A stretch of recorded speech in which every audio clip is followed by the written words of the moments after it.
Social media regulation and the future of democracy. Platforms for social media enable people, businesses, and brands to create personas that represent and connect with potential consumers and subscribers.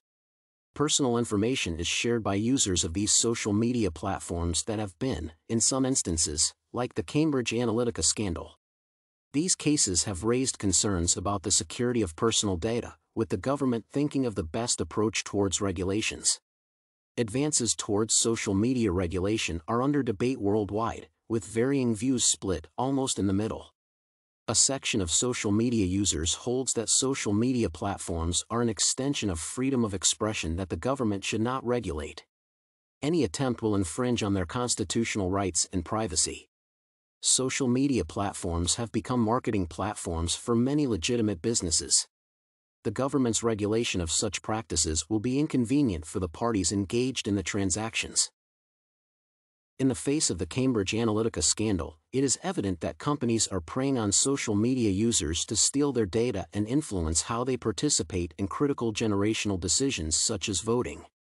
I agree that social media should be regulated because it derails democracy. Balanced data confidentiality and privacy rules and regulations are required to preserve privacy rights and freedom of speech. However, the regulatory framework of online content could be a better paradigm. In the wake of the revelations of misuse of social media data, slightly over 80% believe that social media should be regulated. As academics of public accountability and digital media systems, there is an understanding that the economics of social media is predicated on collecting and selling user data. As many users may imagine, there is no straightforward solution for them to secure data. The company's privacy dilemma, such as the social pollution of false news, harassment, and spamming the Facebook platform promotes, originates from an imbalance of power. The strength and impact of social media platforms are only going to rise.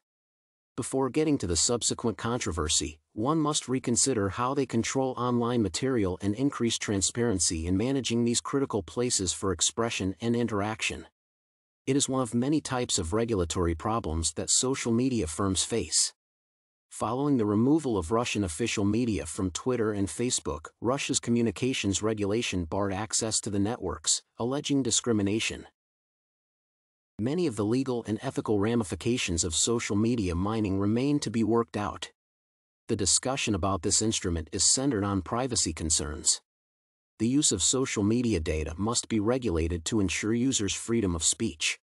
Suppose consumers believe that third-party companies may freely exploit their use of social media. In that case, they will be wary of utilizing these sites in the future or stop using them entirely. In conclusion, there is a debate across the globe on whether social media should be regulated, as there is a need to grasp what democratic social media governance should look like, as worries about state control of media and information grow. The regulatory category emphasizes its significance in terms of information privacy issues. Laws or guidelines that try to govern the processing of personal data are referred to as regulations. The category's creation from the open coding indicates its importance, as does its frequent occurrence in public posts regarding a data breach incident.